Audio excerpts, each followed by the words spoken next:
नमस्कार, सौरभ द्विवेदी नाम है हमारा और आप देखना शुरू कर चुके हैं ललन टॉप शो। मुंबई के एक क्रूज पर ड्रग्स पकड़ने के लिए डाली गई रेड का मामला पेचीदा हो गया है।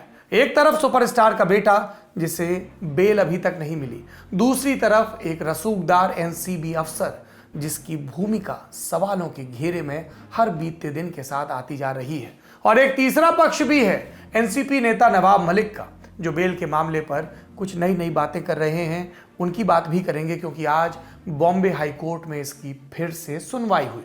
सुनवाई से पहले और सुनवाई के दौरान ऐसा काफ़ी कुछ हुआ जो आपको बताएगा कि इस मामले में जितने स्टेक होल्डर नज़र आ रहे हैं उससे कहीं ज़्यादा है। वैसे खबर और भी है, एक तरफ शाहरुख खान के लाल हैं जो खबरों में हैं ड्रग्स के मामले में, दूसरी तरफ लालू प्रसाद यादव के लाल हैं जो अपने पिता के पटना पहुंचने के बाद खबरों में आ गए, अपने भाई पर इल्ज़ाम लगा रहे हैं, उनके समर्थकों पर इल्ज़ाम लगा रहे हैं। हम बात कर रहे हैं तेज प्रताप यादव की। तो आइए आज का शो उन्हीं से शुरू करते हैं। देखते हैं दिन का वीडियो। से पूछिए कहा नहीं जा रहे हैं। अरे कितना देखिए तेज प्रताप यादव साहब, अरे सवाल करने का काम कीजिए कि हमारे पिता को आखिर बंधक क्यों बनाया गया? वो आरएसएस के एजेंट लोगों के द्वारा ये हमारे पिता को बंधक बना करके रखने का काम हुआ। अब ये फिर से वही इतिहास दोहराया जाएगा। अब हम दिखा देंगे दूध का दूध और पानी का पानी राजद वालों का। चोर जुलूम। वीडियो 24 अक्टूबर का है। इस वीडियो में क्या हुआ ये समझने से पहले आपको जानना होगा कि वीडियो से पहले क्या घटा। तेज प्रताप जब ये बाइट पत्रकारों को दे रहे थे उससे कुछ ही देर पहले उनके पिता और आरजेडी सुप्रीमो लालू प्रसाद यादव वापस पटना लौटे। कुल 3.5 साल बाद तेज प्रताप और तेजस्वी दोनों लालू के स्वागत के लिए पटना के हवाई अड्डे गए। इस स्वागत के दौरान जो हुआ उसे लेकर तेज प्रताप के कुछ दावे हैं।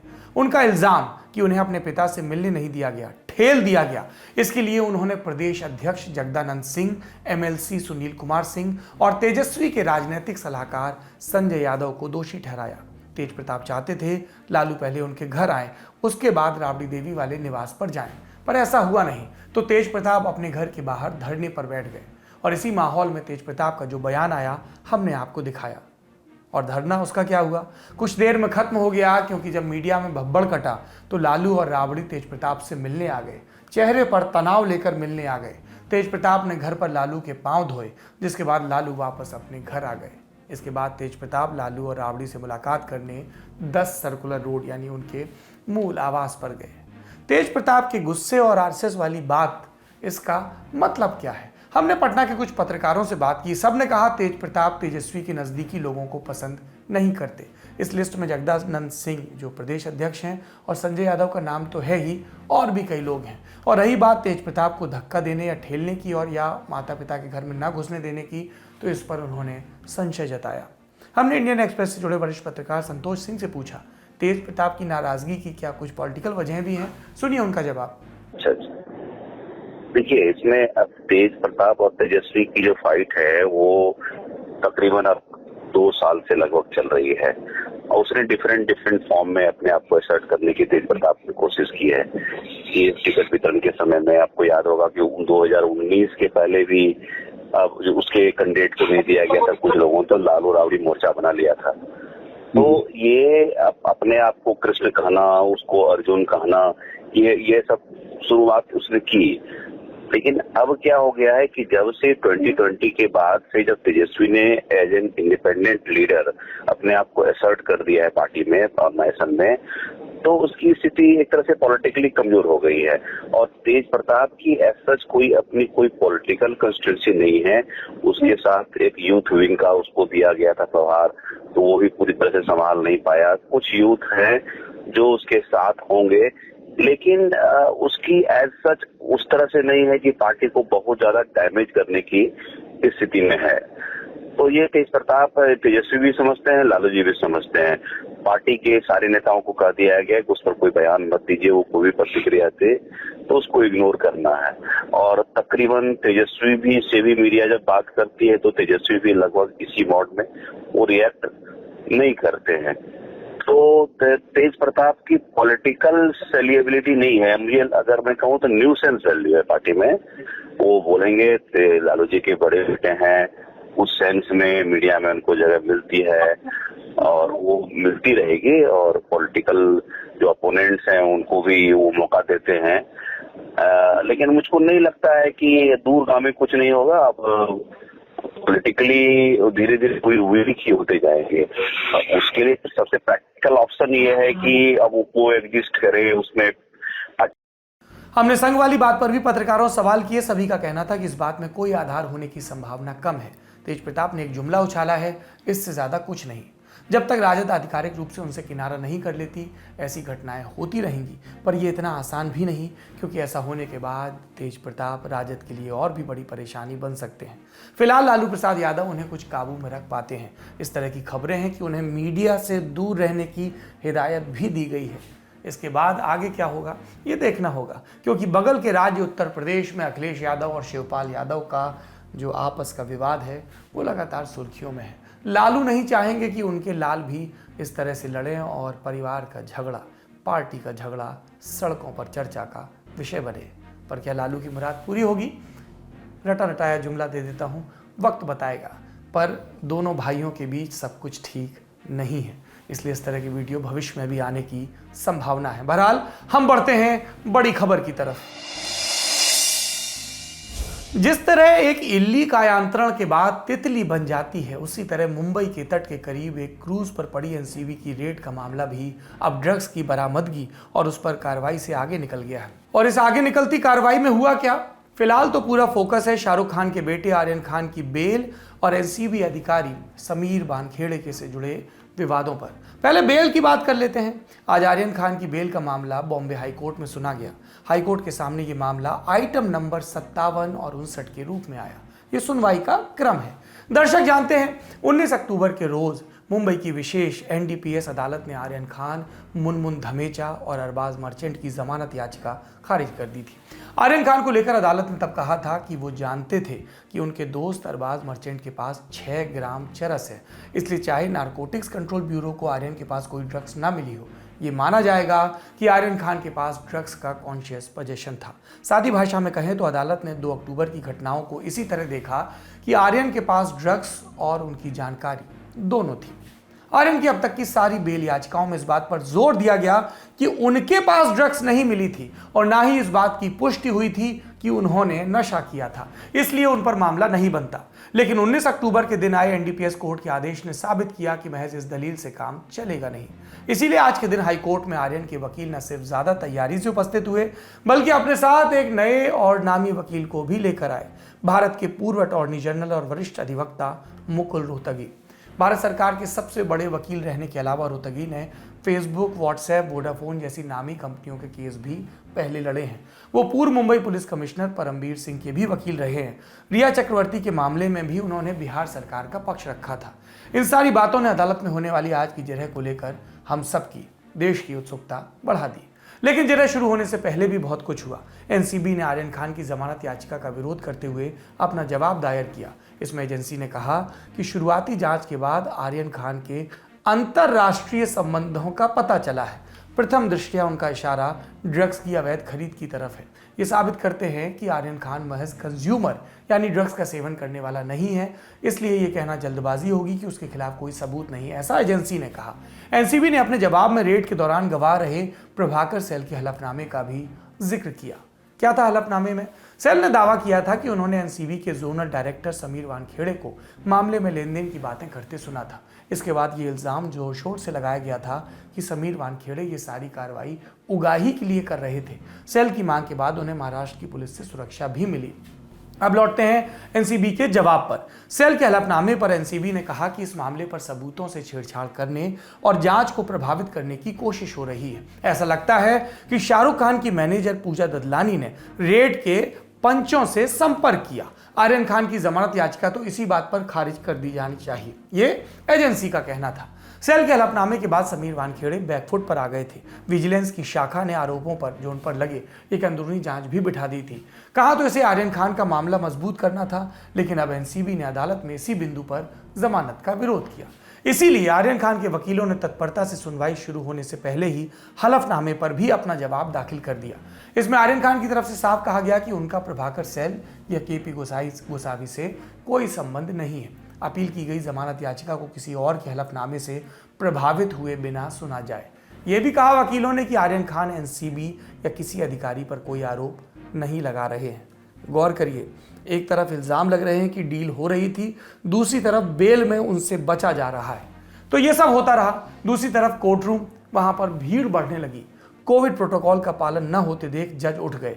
तब अदालत के स्टाफ ने कहा कि जिन मामलों का नंबर आने वाला है उनसे संबंधित लोग ही कोर्ट रूम में रहें, वरना सुनवाई शुरू नहीं होगी। तो फिर हुआ क्राउड कंट्रोल और अदालत ने उसके बाद अपना काम शुरू किया। जब तक आर्यन खान मामले का नंबर आया तब तक कोर्ट रूम के बाहर इतनी भीड़ इकट्ठा हो चुकी थी कि शोर अंदर तक आने लगा। इसी शोर के बीच मुकुल रोहतगी ने आर्यन खान का पक्ष रखना शुरू किया।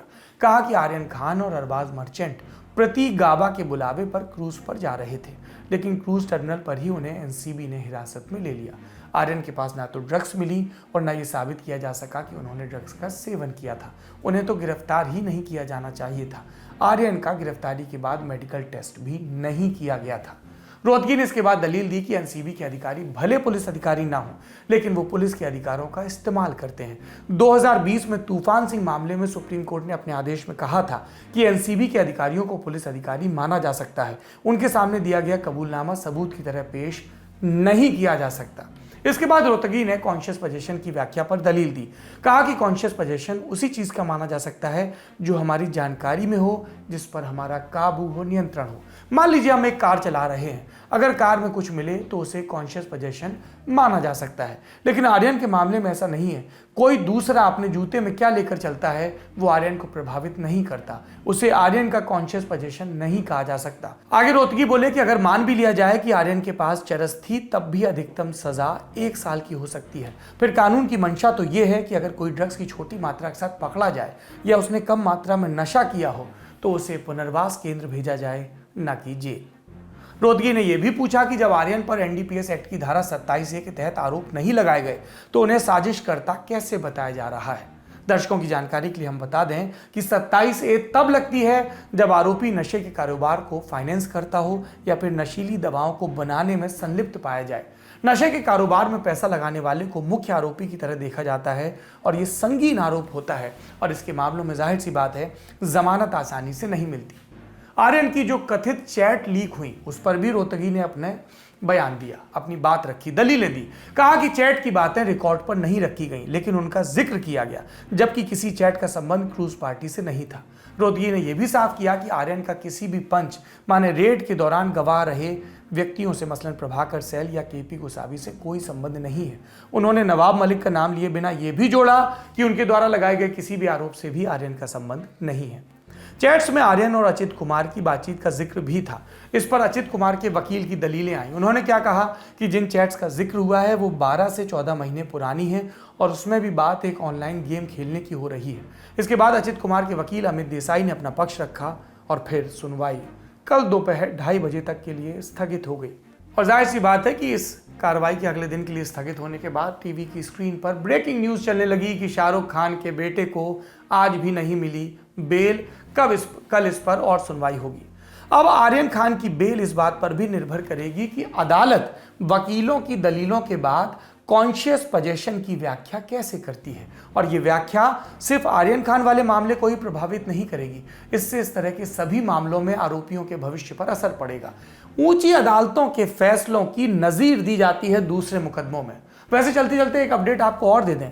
एनडीपीएस अदालत ने मुंबई क्रूज मामले में गिरफ्तार हुए 2 और आरोपियों अवनी साहू और मनीष राजगरिया को बेल दे दी है। साहू पर क्रूज पर गांजा पीने का आरोप है, राजगरिया पर 2.4 ग्राम गांजा रखने का आरोप है। ये 2 पहले आरोपी हैं जिन्हें इस मामले में बेल मिली है। इस पूरे मामले में एक और पक्ष है जिस पर ध्यान दिया जाना चाहिए। हाईकोर्ट में इस मामले की सुनवाई शुरू होती उससे पहले ही एक्ट्रेस अनन्या पांडे के साथ आर्यन की चैट लीक कर दी गई। इन कथित चैट्स के आधार पर दावा किया गया कि अनन्या ने आर्यन के लिए गांजा अरेंज किया था, लेकिन ये 2019 की बात है। ऐसे मामलों में अंतिम फैसला अदालत को ही करना है कि कौन सही है कौन गलत। लेकिन जिस तरह से सिलेक्टिव ढंग से चैट लीक की गई उससे भी कई सवाल खड़े होते हैं। क्या अदालत की सुनवाई से पहले ही एक मोमेंटम बिल्ड करने की कोशिश की जा रही है? अगर लीक से कोई जानकारी बाहर आ रही है तो वो पूरी क्यों नहीं है? अगर चैट इतना महत्वपूर्ण साक्ष्य है तो वो एजेंसी के द्वारा जमानत का विरोध करते हुए प्रस्तुत क्यों नहीं की जा रही है? चैट लीक करने, लीक चैट पर दावे करने वालों को इन बातों पर भी ध्यान देना चाहिए। अब आते हैं इस पूरे प्रसंग के एक और किरदार पर, समीर वानखेड़े। कल एनसीपी नेता नवाब मलिक ने आरोप लगाया कि वानखेड़े ने अपने धर्म के बारे में गलत जानकारी दी। आज वानखेड़े की बहन और पत्नी मीडिया के सामने आए और उनका बचाव करते हुए ये बोला। थ्रेट्स तो है। आज देखिए कि हमारे काम क्या है और हम किस लेवल पे आके आप लोगों से बात करें। हमने तो आपको नहीं बुलाया था, ये तो नवाब जी का काम है। हम हमारे काम हम काम करते हैं, हम वर्किंग लेडीज हैं। तो आज हमारे को थ्रेट और कॉल तो अलग बात है। हाँ, हमको मिल रहे थ्रेट कॉल्स, हमको डेथ कॉल्स मिल रहे हैं, हमको थ्रेट कॉल्स मिल रहे हैं। हमको बोला जा रहा है कि आप बाहर निकल के दिखाओ, हमको काटेंगे, आप हमको हमारे ऊपर वार करेंगे, आप निकल के तो दिखाओ। हमारे को थ्रेट कॉल्स मिल रहे हैं। वी हैव रजिस्टर्ड इट, लेकिन शायद कोई समझ नहीं पा रहा है इस बात को। मुझे भी लगता है 4-8 प्रेस कॉन्फ्रेंस लेना शुरू कर देना चाहिए हर रोज, और कोई झूठा एविडेंसेस निकाल के मुझे भी लगता है कि पेश करना चाहिए। मुझे ऐसा लगता है कि समीर जी की जॉब और उनकी काम करने की शैली से, क्योंकि वो ऑनेस्ट ऑफिसर है, उससे बहुत लोगों को अड़चन होती होगी। बहुत लोग चाहते कि वो कुर्सी से हट जाए और उनका गुजारा चलता रहे। तो शायद इसीलिए वो चाहते हैं कि ये हट जाए और उनकी समीर जी की वजह से उनको तकलीफ ना हो। तो आपने परिवार का पक्ष सुना, जो कह रहा है कि एनसीपी के नेता फर्जी कागजात दिखा रहे हैं। इस मामले में लगता है कि अभी खुलासों की बौछार यूं ही बदस्तूर रहेगी। देश से आधिकारिक रूप से मॉनसून विदा हो गया, लेकिन मुंबई जो अपने निराले मॉनसून के लिए जाना जाता है, वहां पर ड्रग्स के इस मामले में अभी बौछारें बाकी हैं। ये जो हमने आपको अदालत की कार्रवाइयों के तमाम ब्यौरे बताए, ये हमने लॉ से जुड़ी रिपोर्टिंग करने वाली वेबसाइट लाइव लॉ से लिए हैं साभार। कू ऐप पर लल्लन टॉप शो से जुड़ा सवाल था कि क्या कंपनियां जानबूझकर विवादित ऐड बनाती हैं। रेफरेंस था हाल में डाबर के लेस्बियन कपल वाले ऐड का, करवा चौथ पे या उससे पहले के ऐड का। 89% लोगों ने कहा कि हाँ, जानबूझकर विवादित ऐड बनाती हैं, जबकि 11% लोगों ने कहा नहीं। अगर आप भी इस पोल का हिस्सा बनना चाहते हैं या समसामयिक विषयों पर जिन पर लल्लन टॉप शो होते हैं या दूसरी खबरें होती हैं अपनी राय रखना चाहते हैं, तो आपको कू ऐप पर जाकर लल्लन टॉप को फॉलो करना होगा। आप वहां पे #LTShowOnKoo इस पर भी अपनी इस हैशटैग के साथ राय दे सकते हैं। चुनिंदा कमेंट्स को हम लल्लन टॉप शो में शामिल करेंगे। आज के शो के लिए इतना ही। अपना और अपनों का खूब ख्याल रखिए। शुभ रात्रि।